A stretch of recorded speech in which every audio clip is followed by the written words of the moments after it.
Book 9.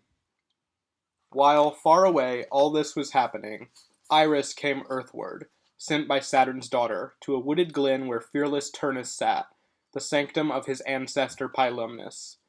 Thaumas's child spoke to him from rosy lips. Turnus, time in its circle, on its own, grants what no god would dare to promise you. Aeneas has left his fort, his fleet, his comrades, for Palatine Evander's kingly home.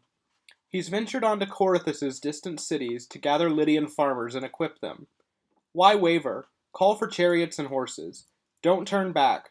Overrun their camp and take it. On poised wings she rose skyward, and a great arc was cut beneath the clouds as she retreated. The young man knew her, and he raised both hands to heaven, calling these words after her. Iris, great splendor of the sky, who sent you through the clouds? Why is the air grown suddenly so clear? I see the sky split in the middle. Stars wander at its height. Whoever calls me to arms, I follow these great signs. Descending to the stream, he took up water from the surface and overwhelmed the gods in heaven with prayers. Now the whole army crossed the open plains, wealthy in horses, gold, embroidery. Messapus marshaled the front ranks, the sons of Tyrrhus had the rear, the center Turnus, wheeling with weapons, taller by a head. As the tranquil Ganges swells from the infusions of 7 calm streams, as the Nile's rich floods ebb from the plains and hide between his banks. The Trojans suddenly saw black dust massing in the distance. Darkness welled up on the flatlands. From a high mound, Caicus raised the alarm. Citizens, what's that murky rolling round thing? Quick, bring your swords and spears. Climb to the walls. They're here. The Trojans hollered and sought shelter through every gate and crowded on the ramparts. Such were the parting orders of Aeneas, the able general, that if something happened, they must not take the field and risk a battle, but shelter in defensive mounds and walls. Though shame and anger counseled them to fight, they shut the gates as ordered, armed themselves, and braced for the attack in hollow towers. Turnus, with 20 chosen horsemen trailing, flew past his slow front line and reached the wall without warning, on his dappled horse from Thrace, and wearing a gold helmet with a red crest. Young men, who wants to join me in the first charge? Look! And he whirled his spear up through the air to start the fighting. Looming, he plunged ahead. His men took up the shout. They followed him with a chilling roar, contemptuous of the Trojans. Why not fight in the open, man to man? Why sit inside? The agitated general rode back and forth but could not find a gap, as a wolf prowls outside a crowded sheepfold and growls at every chink. The wind and rain of midnight lash him. Lambs beneath their mothers huddle and bleat and bleat. Though he can't reach them, he lunges in wild rage, lashed on by hunger, grown into frenzy by his blood-starved throat. So the Rutulians scanned the camp's defenses, seared to the bone by anger and frustration. How could he break in? What assault would scatter the Trojans out across the level ground? Their fleet lay snug, moored right beside the camp, closed in by earthworks and the flowing river. There he struck, calling to his cheering comrades, "Torches!" and hectically snatched burning pine. They set to work, with Turnus there to goad them. Soon all the troops laid hold of sooty weapons, looting the fires. A pitchy, smoky light spread, and Vulcan sent the sparks clear up to heaven. Muse, say what god it was who saved the Trojans, beating the fierce flames from their ships. The ancients vouched for the story, and it still endures. When Aeneas first began, on Phrygian Ida, to build a fleet for voyaging on deep seas, the Berecynthian mother of the gods, they say, told great Jove, "You subdued Olympus. Grant your dear mother this, since I have helped you. I had for many years a cherished pine woods up in the heights, a place of offerings, shadowed with black pitch pines and maple trees. I give it happily to the young Trojan who has to have a fleet, but now I'm anxious. Free me from fear. Grant what your mother pleads for, that whirlwinds will not shatter and submerge them on any voyage. Please, they are from my mountains." Her son, who guides creation's stars, replied, "Mother, what favor have you asked of fate? Could it be right for ships a mortal made to last forever? Should Aeneas's perils be without risk? What god has so much power? But when they've done their work and reached a harbor in Italy, each that has survived the sea to bring the Trojan chieftain to Laurentum, I'll strip of earthly form and make a goddess of the great ocean, like the Nereids, Doto, and Galatea breasting through the sea foam. By the Styx, his brother's stream with its black whirlpools and banks that seethed with pitch, he swore to this with a nod, at which Olympus shook. The fates had now fulfilled the time, the promised day had come. The torches flung by Turnus roused the mother to defend her sacred ships. A strange light flashed. A great cloud from the east appeared to dart across the sky with bands of her worshippers. A fearsome voice fell earthward and filled the Trojans and Rutulian ranks. Don't take up arms or anxiously defend my ships. It will be sooner granted Turnus to burn the sea than holy pines. Be free, sea goddesses, my daughters, I command it. Right away on their own, they broke their moorings and headed for the bottom, dolphin-like. All of the bronze-prowed ships that had been standing at the shore emerged again as young girls' forms. It was a miracle, and skimmed the sea. The Rutulians were amazed. Even Messapus took fright behind his rearing team. The Tiber roared as it pulled its current back upriver. But even then, Turnus remained cocksure and stung his friends to action with this speech. These signs are for the Trojans. Jove himself arrived before our fire and spears and tore their old support from them. The sea is closed now. They can't get out, with that part of creation taken away, the land ours, and so many thousand Italians armed. The holy oracles these Easterners allege don't frighten me. The Fates and Venus have their due. The Trojans landed in fertile Italy. My fate is rooting out this evil. They have stolen my wife. Not only Atreus' sons were outraged, not just Mycenae rightly took up arms. Troy fell once, that's enough. Their crime before this should be enough. By now, they ought to loathe all women. For their courage they rely on their palisade and those delaying ditches, small gaps before death. But they saw Troy's walls collapse in flames, though Neptune was the builder. Which of you picked troops is prepared to splinter the walls and swarm the quaking camp with me? I don't need Vulcan's arms to fight the Trojans or 1,000 ships. Let the Etruscans join them as allies. Let them fear no cowardly tricks at night, Athena's slaughtered temple guards. We won't be lurking in a horse's belly. I'll ring their walls with fire, in open daylight. They won't mistake us for the Greeks, whom Hector held back for 10 years. No, I'll set them straight. But now the day is past the time for battle. In what is left be cheerful. You've done well. Eat, rest, since there's a fight to come. Believe me. Messapus' duty was to block the gates with sentries and surround the walls with watchfires. For the patrol, 14 Rutulian captains were chosen, each to lead 100 men arrayed in purple crests and glittering armor. They scattered to their various tasks or sprawled on the grass and drank their wine from cups of bronze. Fires formed a single glow. The watchmen gambled through the sleepless night. Armed Trojans watched them from their walls above.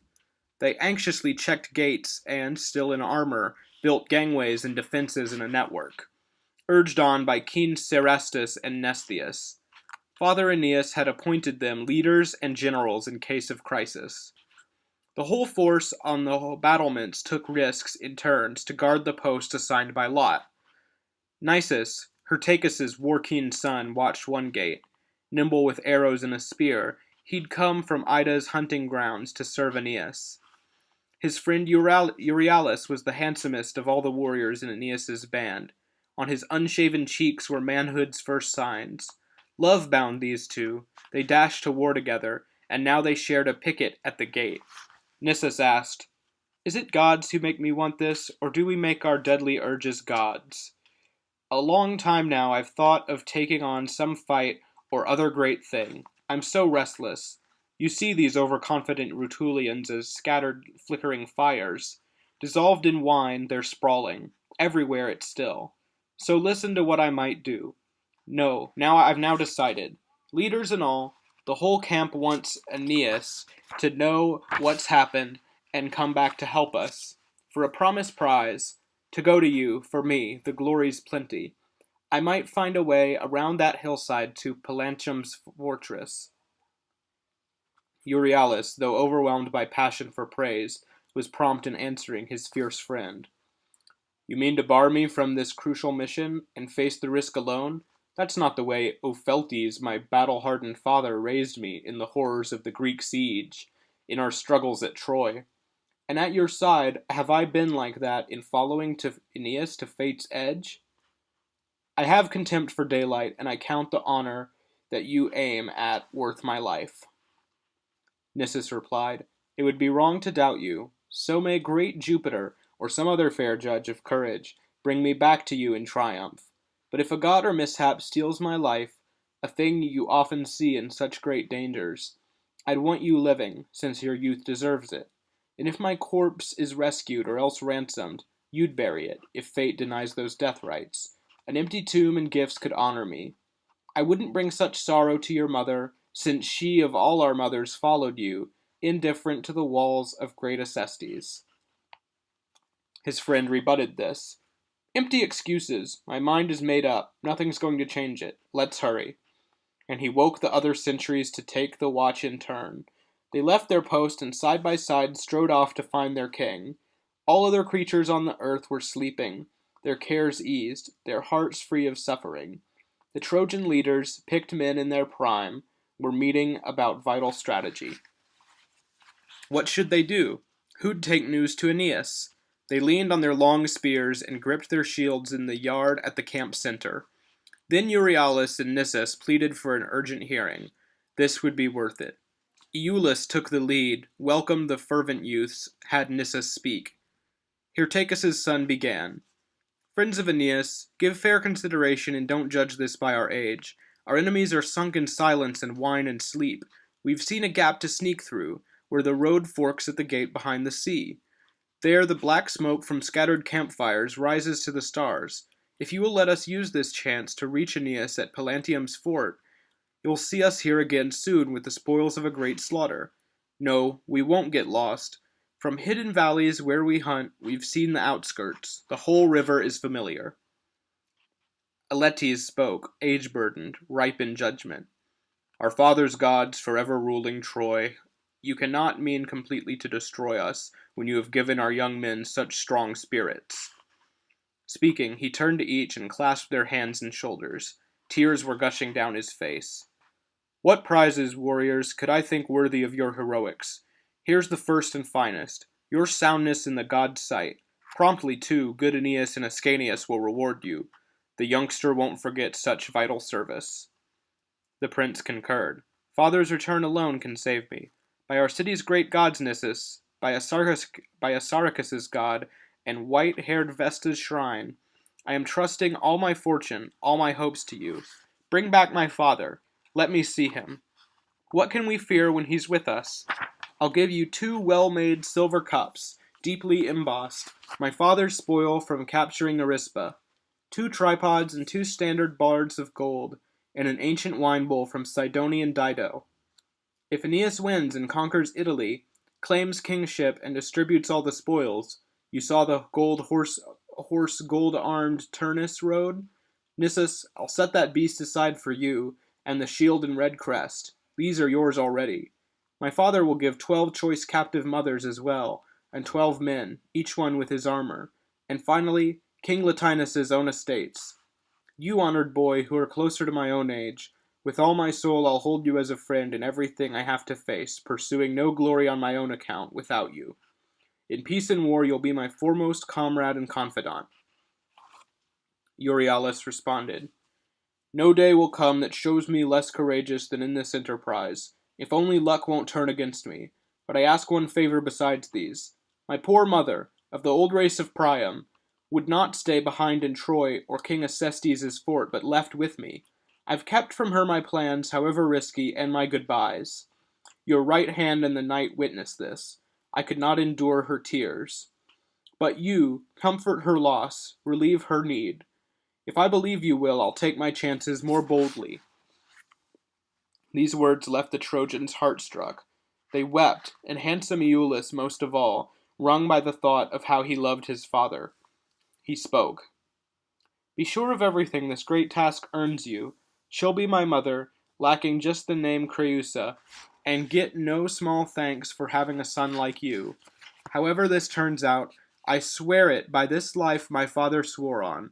My pledges, if you don't return successful, are for your mother and your family." Weeping, he took the gold sword from his shoulders. Nocian Lyquan, with amazing skill, had shaped the blade to fit an ivory scabbard. Our lion's rough pelt, spoil of Nestius's hunting, went to Nissus. Staunch Aletes traded helmets with him. The armed youths set out. All the leaders, both old and young, stood at the gates with kind prayers. Among them handsome Iulus, with the forethought and duty of a man before his time, sent many messages, but might as well have given them to the misty wind to scatter. In shadowy night they crossed the ditches, making for the deadly camp. Many would die before them. Randomly on the grass men sprawled in wine sleep, and chariots stood upright on the shore. Among the reins and weapons, wheels and wine jars, soldiers were lying. Nissus broke the silence. "This is our chance to strike, Euryalus. Follow this way, and look around and guard me. Keep anyone from coming from behind. I'll lead you on a broad path, which I'll empty." He checked his voice and made his way to Rhamnes the Proud, who happened to be snoring loudly as he slumbered, propped up on a pile of blankets. A prophet, Turnus's friend, a king himself, but prophecy would not prevent his death. 3 slaves were slumped among the weapons. Nissus stifled them, also Remus's page and driver under the team, whose drooping necks he cut, then lopped their owner's head and left the body sobbing out blood. Warm, black, it soaked the bed and ground. He then killed Lemurus and Lamus, and handsome young Serranus, who'd stayed up to gamble and lay beaten by the wine god. Too much for him. It would have been more lucky for him to go on playing until dawn. He was like a famished lion bringing chaos to crowded sheep pens, gnashing, dragging soft beasts in their mute terror, roaring with his red mouth. Nor did Euryalus' slaughter blaze less fiercely. Rank-and-file soldiers never saw him coming. Phaedus, Herbesus, Abarus, and Rhetus. No, Rhetus was awake through all of it, and shrank in fear behind a giant wine jar. He rose to fight. A sword was thrust clear through him from close quarters and then pulled out, dripping death. He spewed his soul in wine-stained purple blood. His killer carried on in eager stealth. Now he was making toward Messapus's camp, with its dying outer fires, its horses tethered, cropping the grass. But Nissus sensed how greedy the boy had grown for killing and spoke briefly. "We need to stop. Lights coming in could catch us. We've hit them hard and made our way beyond them." They left behind them many splendid weapons of silver, mixing bowls, and lovely bedspreads. But Euryalus took Rhamnes' gold-bossed sword belt and badges. Wealthy Caedicus had sent them to Remulus of Tibur to befriend him at a distance. This man left them to his grandson, after whose time Rutulians plundered them. Euryalus put them on his strong, doomed shoulders. Messapus's helmet, with its striking plumes, fitted him well. They left the camp for safe ground. At the same time, Volscens led 300 horsemen from the Latin city, all with shields, to take an answer to King Turnus. The whole army, except for these, stayed drawn up on the plain. Nearing the walls, they saw, off in the distance, the young men take the path that headed left. In the dim glimmering light, the radiant helmet betrayed Euryalus. He'd forgotten it. Alertly, Volscens called, "Halt, men! Who are you? Where do you think you're going and for what? Why are you armed?" They did not try to answer, but rushed for refuge to the night-black woods. The horsemen knew the byroads, splitting up. They blocked all exits with a ring of guards. The place was large, and full of dusky holm oaks and rough brush. Briars choked it everywhere. Only some sparse trails showed, vague cattle tracks. Euryalus stumbled through the branching shadows with his heavy plunder. Fear befuddled him. But Nissus didn't notice. He escaped and passed the place now called, from Alba, Alban. The lofty pens for King Latinus's herds were there. He stopped, looked back. His friend was gone. "Where did I leave you, poor Euryalus? Where should I look?" Back through the knotted path, the maze of woods he went, tracing his footprints where he could see, and wandered the still thickets. Horses' tread, clanging, signals. The pursuers. Before much longer, shouting reached his ears. He saw the whole force rush Euryalus and overwhelm him, though he struggled hard.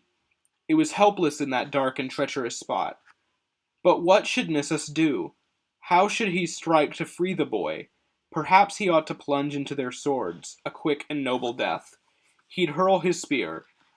He swiftly drew it back, and gazed up at the lofty moon, and prayed. Be with me now, Diana, help my struggle, keeper of forests, glory of the stars.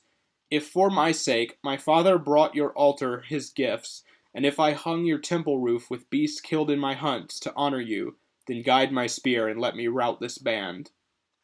All of his body strained to throw the weapon of iron, which flew off, sliced through the shadows of night, went into Sulmo's back, and shattered, thrusting its splinters through his diaphragm. He writhed. Warm blood was spewing from his chest. Long gasps convulsed his sides as chill death took him. They looked to all sides. Nissus, now grown fiercer, poised a fresh weapon high up by his ear.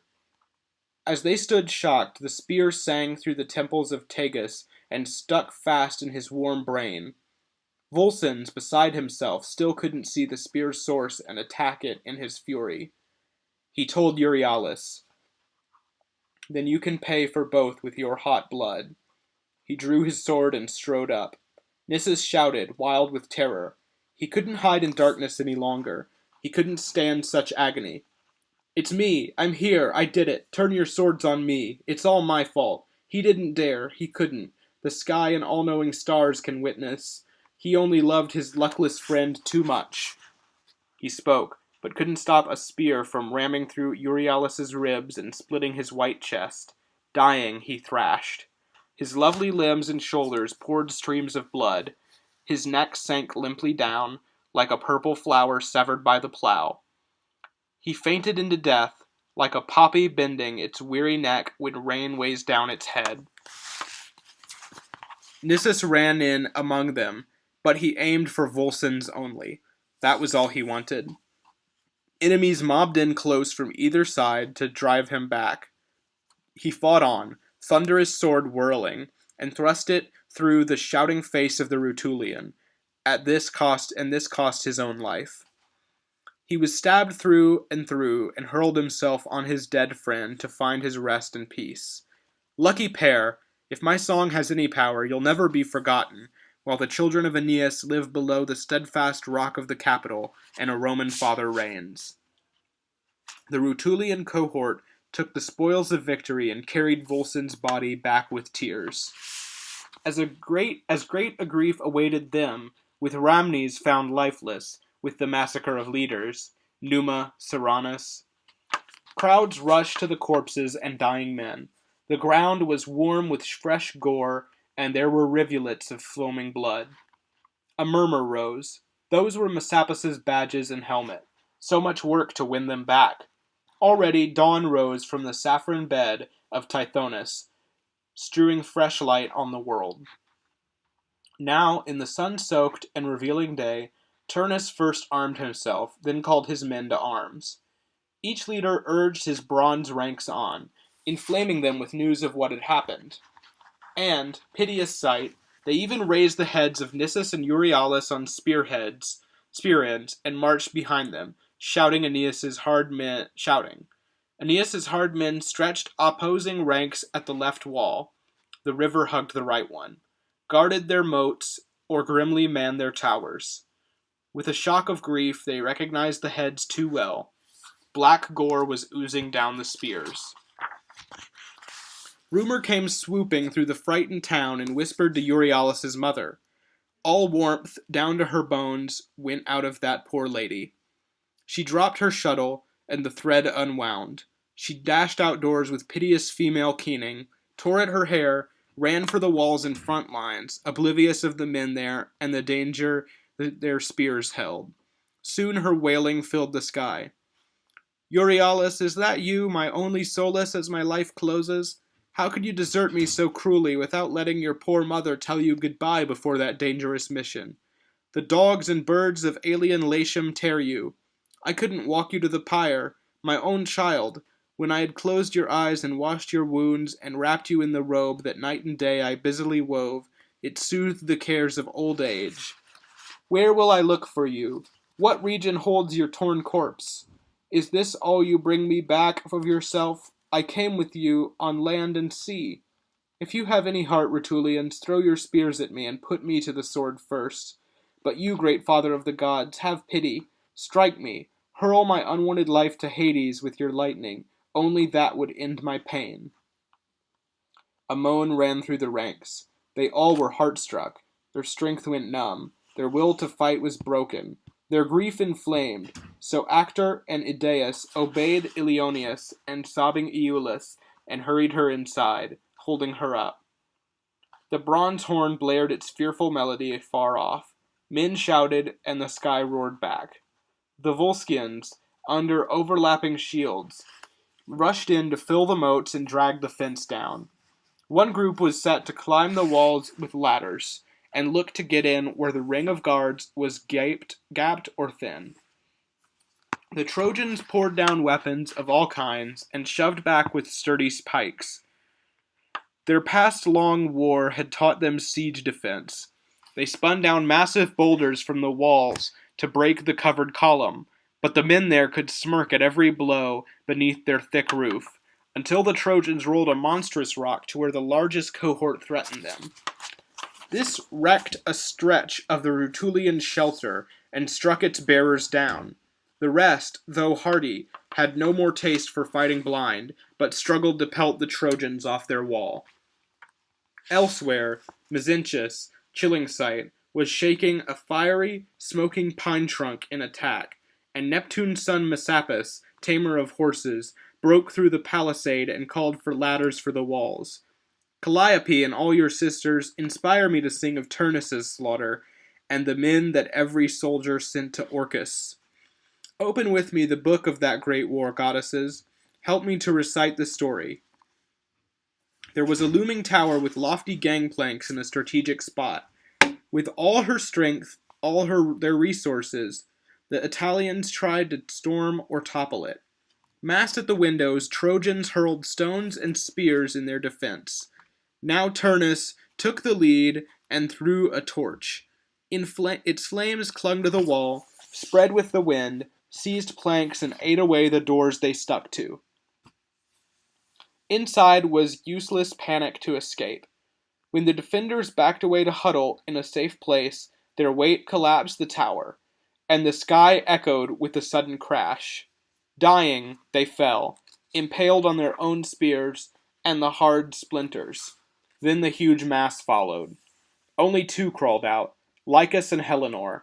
This last, a youth, sired by a Lydian king on the slave Lysimnia, was born in secret and sent by her to Troy, though banned from war. His arms were light, an unheroic shield with no device, a bare sword. Latin columns flanked him now. He saw Turnus' men in thousands, and as a wild thing, ringed in tight by hunters, lashes against their spears and leaps on purpose to perish on their weapons, so the young man rushed in to die among his enemies, making for where he saw the spears were densest. Lycus, a better runner, dodged opponents and missiles till he reached the wall. He struggled up it to grip the top edge or his friend's hands. Turnus ran after him and launched a spear with a triumphant taunt. "You fool, you thought you could escape me?" And he tore the man down from where he hung. A stretch of wall came with him, as when the bird who keeps Jove's lightning soars skyward, a hare or swan in his hooked claws, or a warrior wolf has snatched a lamb from its mother, searches for, bleeding. From all sides a shout rose. Soldiers ran in to fill the moat with dirt and hurl their torches to the roof. Lucretius had brought his to the gate when Ilioneus laid him out with a cliff shard. A skilled lancer, Liger, struck down Emathion, Asylas, whose arrow stole from far off, Coroneus. Turnus killed Dioxippus, Idus, Clonius, Promulus, Caeneus, who'd just killed Ortygius, Sagaris, and on the towered bastion, Idus.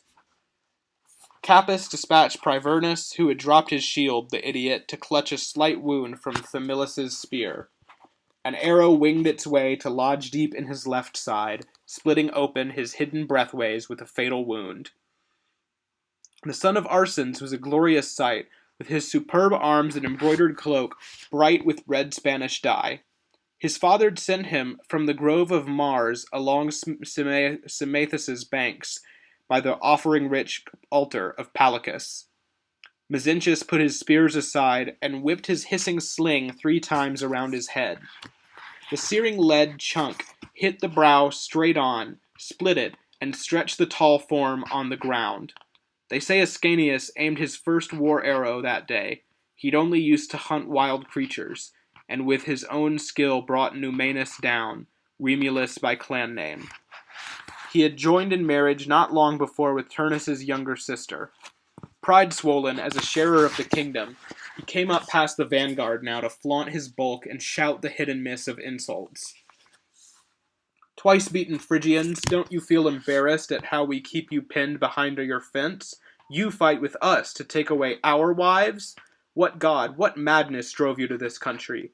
No glib Ulysses here, no sons of Atreus. Our stock is tough.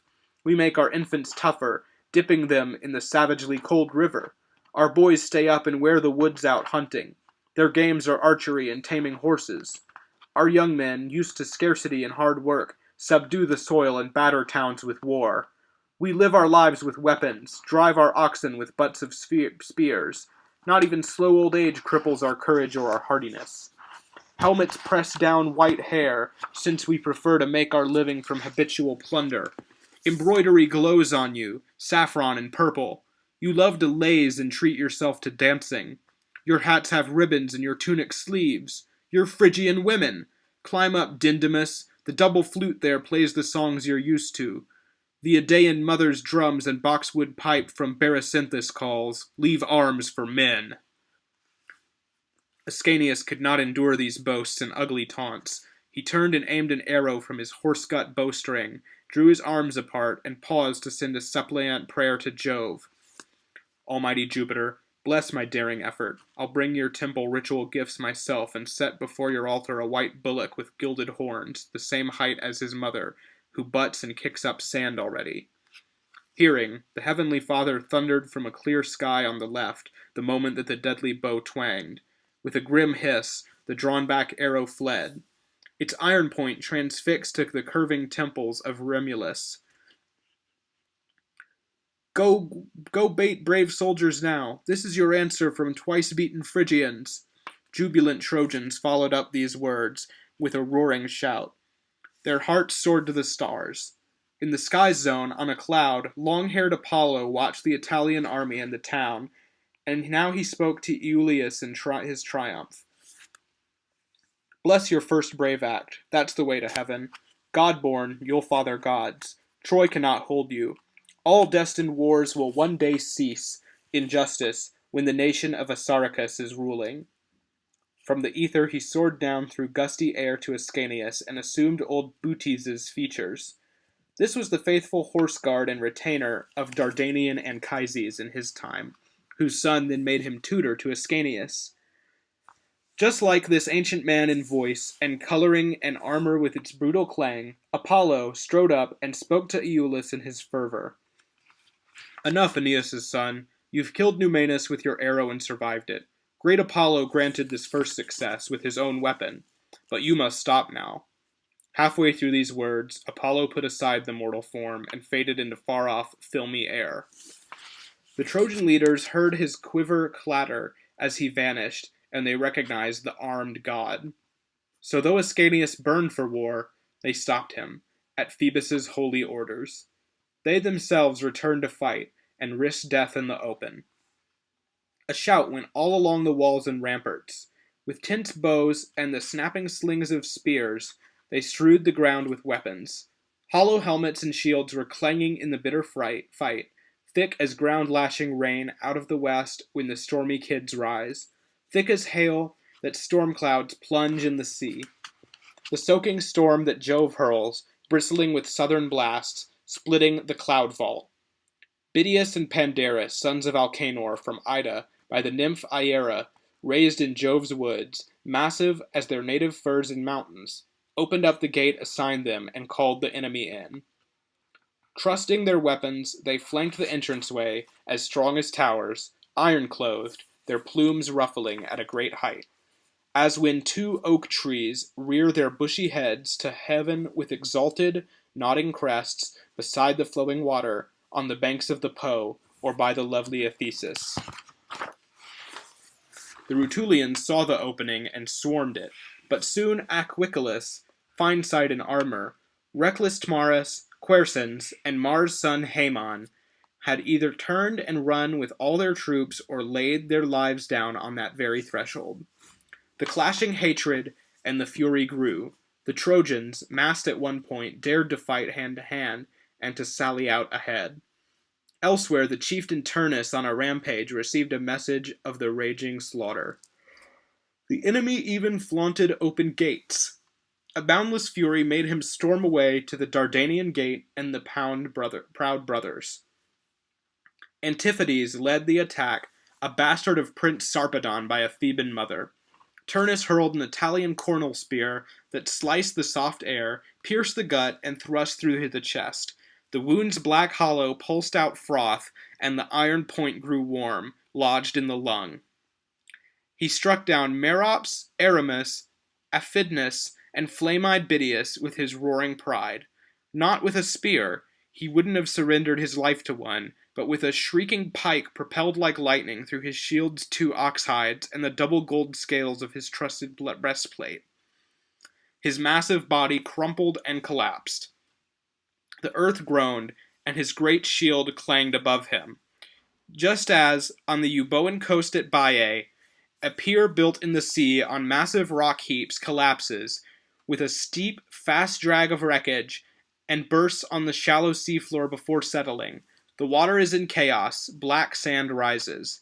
Islands boom back, high Phrocida, Inarimi, Typhoesus' prison bed, placed by Jove's orders.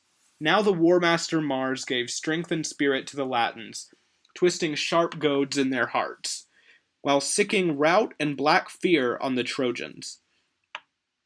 The Latin troops swarmed in. The fight was here. The warrior god inspired them. Pandarus saw his brother's sprawled-out body and knew the course that destiny was taking.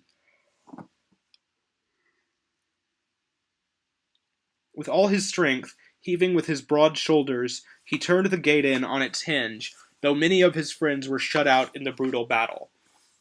Others rushed through in time. The idiot missed the Rutulian prince, who got inside deep in the crowd, invited to the fortress, a giant tiger pinned with helpless cattle. From Turnus's eyes a fresh light flashed. His weapons rang fearsomely. His blood-red crest convulsed. His shield flared lightning. Instantly the people of Aeneas knew the giant hated form and panicked. But then the towering Pandarus ran forward, burning to avenge his brother. You're in no palace now, no wedding gift of Amata, or your native stronghold, Ardea. This is an enemy fort. You can't get out.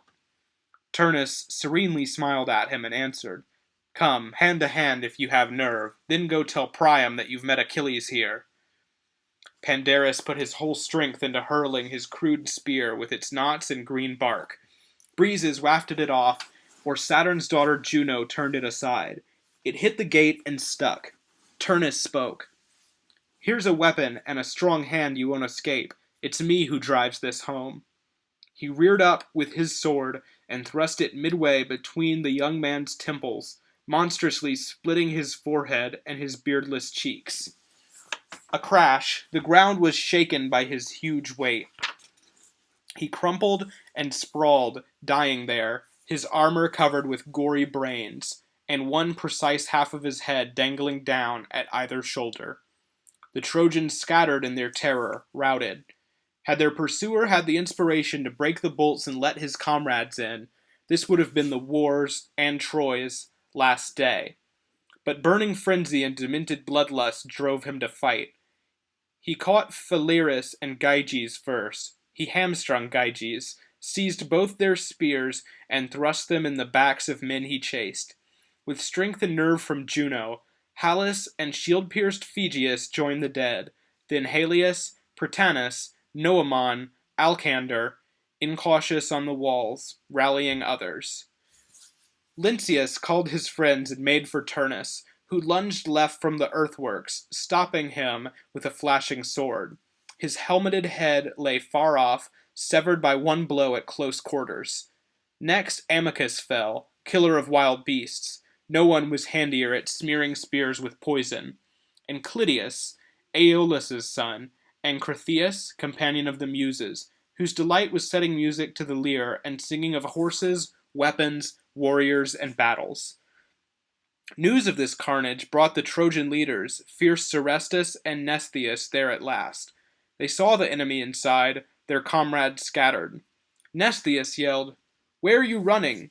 What walls, what fortress have you got but these? Citizens, will you let a single man, trapped in your earthworks, pile your own town with slaughter, and send your finest soldiers down to Hades?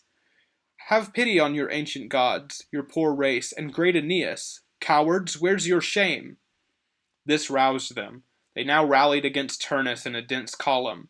He dropped back at last to the piece of land encircled by the river. The Trojans pushed more fiercely on, converging with loud shouts, as a troop of hunters holds a savage lion at their spear points. Frightened, glaring, and storming, he retreats, but fury and courage will not let him run. He longs to strike back at the men and spears, but cannot. So Turnus slowly and reluctantly stepped backward, and his spirit seethed with rage. He even dashed into the enemy ranks twice, and twice scattered them along the walls. The camp soon reunited all its forces, and Juno, Saturn's daughter, didn't dare grant strength to fight them. Jove had sent down Iris from the ether with some harsh threats for his sister if Turnus didn't leave the Trojans' walls. His shield and sword were not enough. The young man couldn't hold out. The missiles from all sides engulfed him. Constantly his helmet rang around his head. The stones split solid bronze and tattered off his plume. His shield was weaker than the blows. The Trojans, thundering Mnestheus among them, heaped their spears on. Turnus's body was pouring filthy sweat. He had no time now to catch his breath. He shook, worn, sore, and panting. At last, he jumped headfirst into the river with all his arms. Its tawny surge received him gladly, raised him on soft waves, and returned him, happy and cleansed of blood, to his companions.